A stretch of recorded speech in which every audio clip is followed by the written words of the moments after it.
warahmatullahi wabarakatuh. Waalaikumsalam warahmatullahi wabarakatuh. Selamat siang, apa kabar? Baik. Bapak minta tolong ada kursi kosong taruh di sini.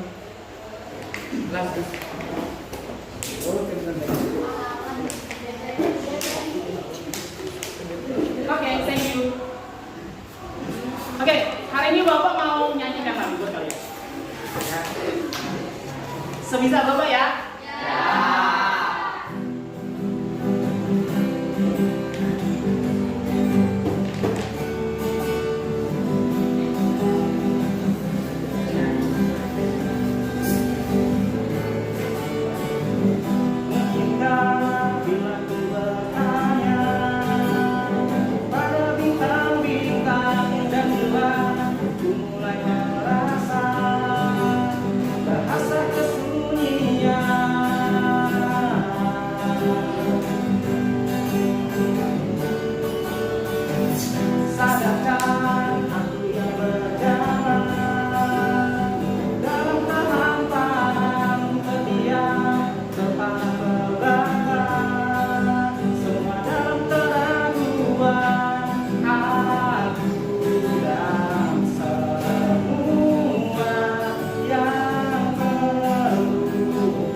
Menggunakan media gitar terus masuk ke dalam kelas kalian kemudian menyanyikan lagu. Ada yang tahu kira-kira Bapak mau menjelaskan apa hari ini? Oke, hari ini Bapak menjelaskan sebuah kurikulum atau panduan pengajaran atau pembelajaran yang sebenarnya berorientasi untuk menggali bakat kalian, kemampuan kalian, potensi kalian. Oke, kita lihat di videonya.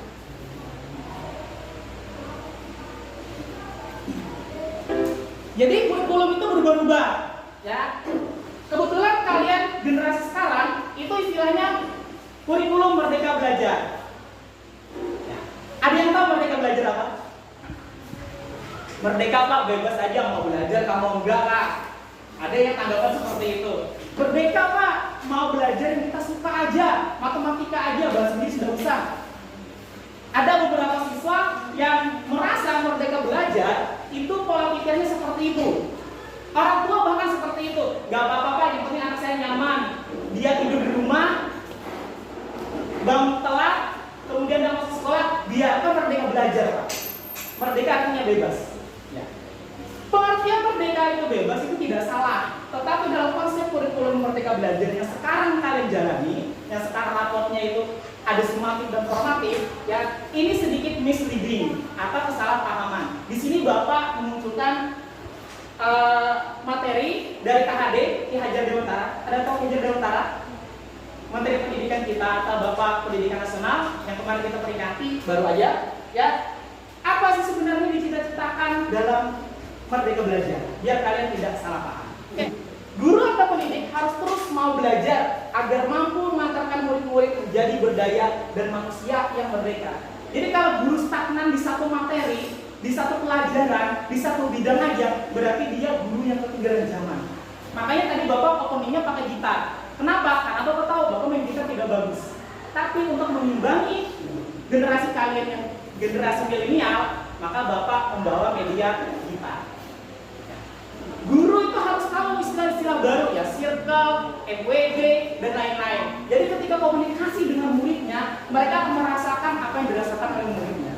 Karena dalam pembelajaran itu, guru itu memfasilitasi muridnya, tidak memaksakan kehendak muridnya, gurunya. Pak Giri begini, kalian harus begini, enggak? Makanya biasanya bahasa Inggris gak mau dibebaskan. Kalian penting bisa silakan, yang penting kan lihat teman silakan. Ya, tidak harus sejago gurunya. Kemudian menurut Ki Hajar Dewantara, manusia merdeka adalah manusia yang hidupnya bersandar pada kekuatan sendiri atau mandiri, baik lahir maupun batin, tidak tergantung pada orang lain. Kamu sosok merdeka, tapi masih minta uang sama ibumu, masih butuh orang lain untuk hidup, tidak mampu mandiri, berarti kamu belum merdeka. Kalau itu kan hak saya sebagai murid, saya mau sekolah kayak enggak kayak hidup saya. Tapi nanti kamu di masa depannya dikhawatirkan tidak bisa bersandar diri sendiri atau mandiri. Jadi merdeka itu bukan berarti kalian semau gue, ya istilahnya, kemudian mengabaikan pembelajaran itu sendiri.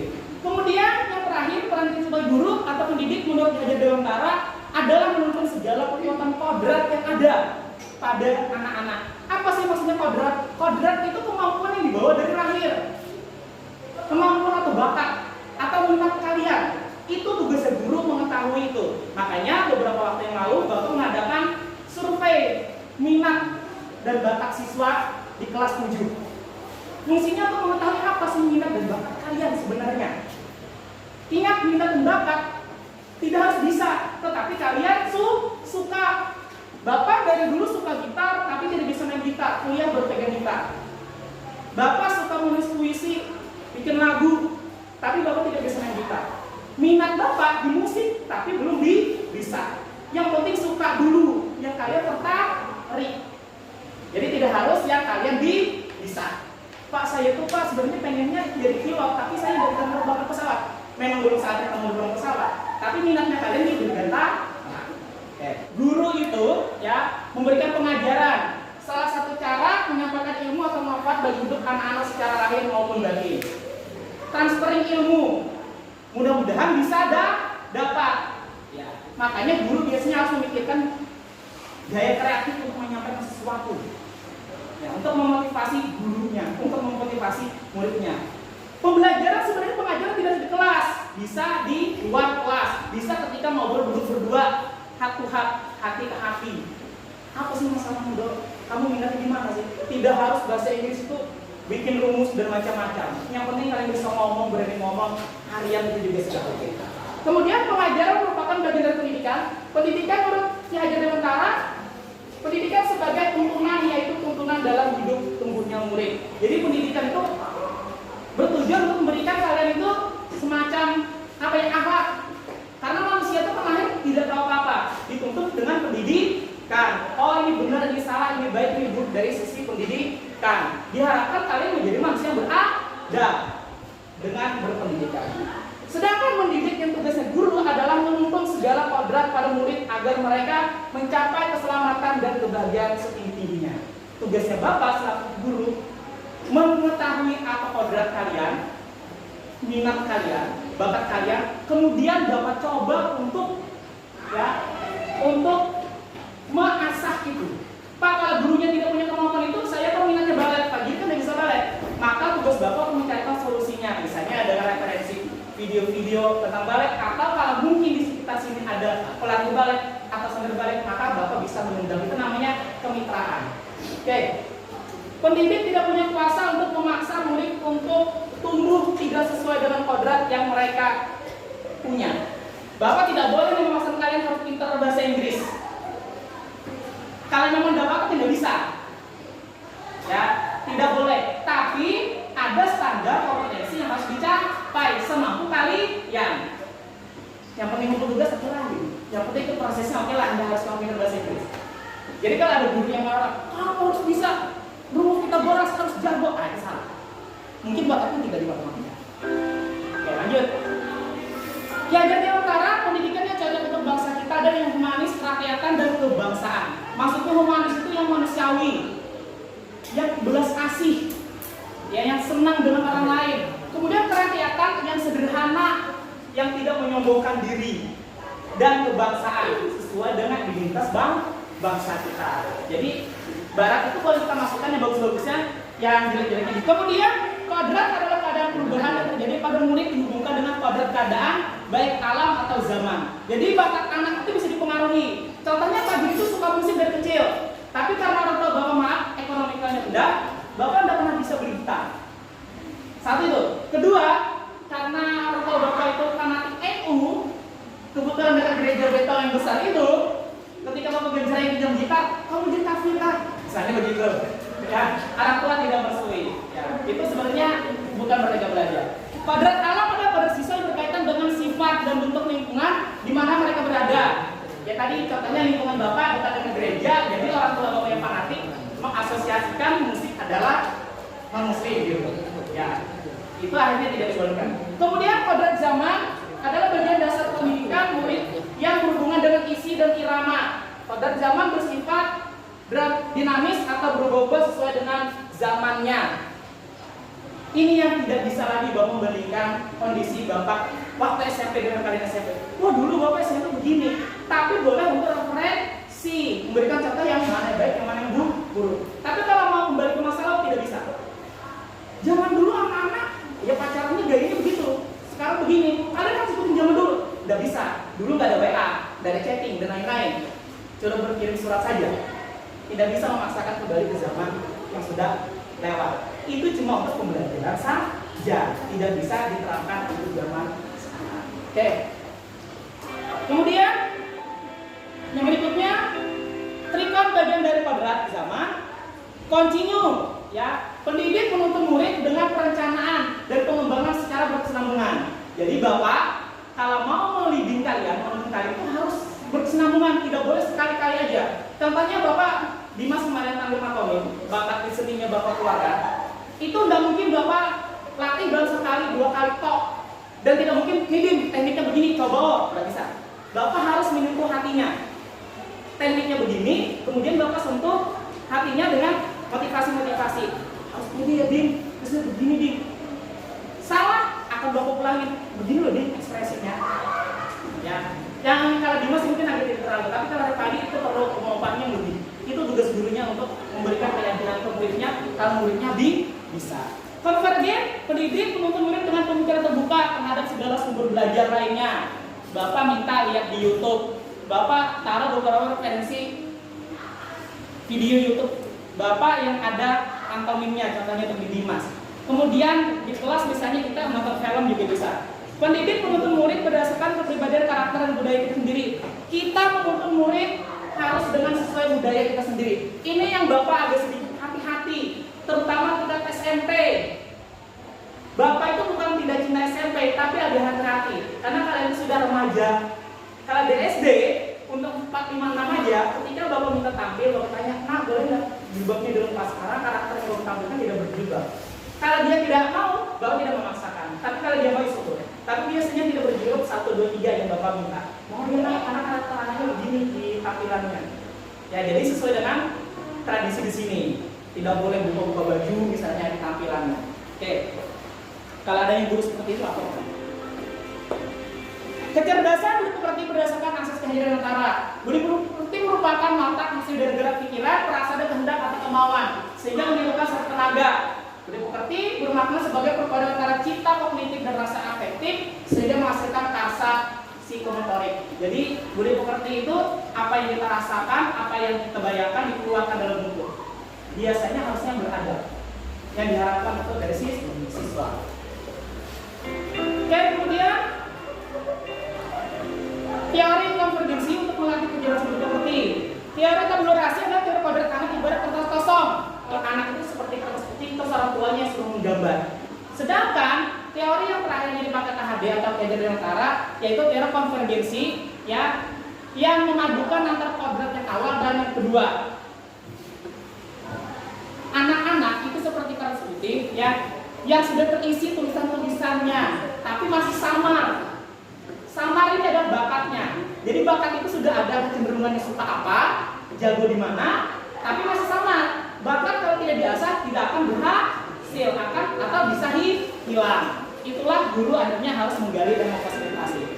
Kemudian watak biologis, ya rasa takut, malu, rasa kecewa, rasa berani dan segala perasaan dari jiwa manusia. Kita ada yang pemalu karakternya, makanya bapak sering bilang, pokoknya tampil gitu aja, gara karya cowok yang lain muncul dong. Makanya bapak kenapa kali bapak memunculkan, nggak mati bang bapak tampil di situ. Kenapa? Karena sebenarnya semuanya cuma masalah keberanian dan percaya diri. Semua orang punya kemampuan. Kemudian watak intelligible, kecakapan, keterampilan pikiran, kemampuan menyerap pengetahuan, ini berbeda-beda. Ini kecerdasan otak. Tidak bisa untuk memaksakan seseorang harus jago di matematika, bersedia fisika. Mungkin bisa di seni. Bagian biologis dan bagian intelligible misalnya bisa dipengaruhi oleh proses pendidikan. Mengatakan murid untuk selamat dan bahagia. Sebenarnya tujuannya itulah pendidikan. Karena kita orang tua ini sudah tahu susahnya nyari duit kalau tidak punya pendidikan. Susahnya nyari kerja kalau tidak punya pendidikan. Susahnya hidup kalau tidak punya pendidikan. Kita yang tahu kadang-kadang karena perbedaan usia akan bentrok. Kamu jangan begitu, harus bangun pagi. Karena tahu masa depannya akan berfungsi atau berguna untuk kehidupan kalian dan akan hidup enak, diharapkan bahagia. Tapi karena kalian merasakan, enggak pokoknya ini. Banyak teman-temanmu yang sudah berhenti sekolah mendesak untuk mau sekolah. Oke, lanjut. Ngomong among, ini cara-cara teknik. Ya ada ngomong itu merawat, among itu memberikan contoh. Kalau Pak Giri itu orangnya sukanya yang among juga. Bapak tidak suka, Dimas, ini caranya sebenarnya begini. Bapak tidak suka cuma nyuruh, Bapak kan contohkan. Dimas gerakan itu yang melambai begitu loh, akan Bapak contohkan. Ekspresi itu yang begini loh. Bapak tidak cuma, kamu harus begini, tapi tidak tahu contohnya. Karena kalian masih muda perlu contoh. Ngomong proses untuk mengamati, merawat, dan menjaga. Lanjut. Guru memahami secara utuh tentang apa yang dapat ia bantu pada murid. Makanya Bapak sering duduk dengan kalian, terus ngintip sosial media, media sosial, mau tahu pola anak-anak zaman sekarang gimana, statusnya gimana. Itu bukan untuk merendahkan seseorang atau menekan seseorang. Bapak justru senang kalau ada anak murid itu yang mau bercerita. Pak, saya begini, saya begini. Makanya Bapak selalu memposisikan murid itu seperti teman. DWA itu ya KPSD. Kalau SMP biasanya kalau ada pribadi, apalagi kalau perempuan, biasanya Bapak tidak layani. Tapi kalau SD karena masih kecil-kecil, Bapak masih layani. Karena tentang anak kelas 3, 4, 5 itu mereka sudah bisa baca. Mendingan dia cerita ke gurunya, terus kita kasih arahan daripada cerita ke orang. Dimanfaatkan. Guru tidak sekedar memberikan motivasi, ya, memberikan saran rekomendasi, dan juga mampu mengeksplorasi daya cipta, rasa, dan karyanya. Dimas sudah pernah tampil sebelumnya, sebelum pantomim. Terbukti ternyata bisa Bapak eksplorasi di karya. Oke. Tuntunan pembelajar abad 21, kalian di abad 21 udah bisa pakai teknik lama lagi. Tidak bisa kalian duduk lulus SD aja pada apa di kebun. Sekarang pegawai minimal S1. Apalagi di sini jadi ibu kota negara baru. Kalau kamu tidak punya skill, tidak punya kemampuan, maka kalian akan kalah dengan pendatang. Contohnya ada di TIP sedang mengalahkan anak sini. Oke. Kemudian membangun konteks diri serta identitas suatu bangsa sehingga kita dan murid mampu membangun konteks diri serta identitas sebagai suatu bangsa. Korea, India, Jepang, mereka itu tetap pakai sari terus joget-joget ala mereka. Jepang pakai katamanya, pakai hitamanya, dan macam-macam bahasanya. Cina, tapi Indonesia bangga yang pusarnya kelihatan, yang bajunya jadi rambut jadi pirang. Maju, Jepang maju, padahal tetap berdasarkan akar budaya sendiri. Kalau kalian kebablasan ikut orang tua kalian dari luar pakai merokok juga. Padahal cuma di film, aslinya rokok di Amerika mahal. Lihat orang gaya pacaran Amerika itu juga. Is dan lain-lain. Ya, sedangkan Jepang dan negara lain yang maju bisa mempertahankan Arab tetap pakai sorban kemana-mana. Kita malu Pak, kita punya daerah kalau kita jalan ke mall. Malu lah Pak, di film gak gaul bajunya itu masuk orang. Orang Indonesia. Ya, itulah di promosi dulu. Oke. Merdeka Belajar abad 21. Kesimpulannya, kalian disuruh untuk belajar sesuai dengan bakat dan minat kalian masing-masing. Kemerdekaan murid dan belajar merupakan kunci untuk mencapai tujuan pendidikan yang mengantarkan keselamatan dan kebahagiaan. Oke? Jadi tidak ada cerita merdeka belajar itu tidak belajar atau tidak belajar dengan sungguh-sungguh. Tapi berusaha untuk belajar dari yang kita suka. Oke? Bapak anggap itu cukup. Terima kasih banyak. Wassalamualaikum warahmatullahi wabarakatuh.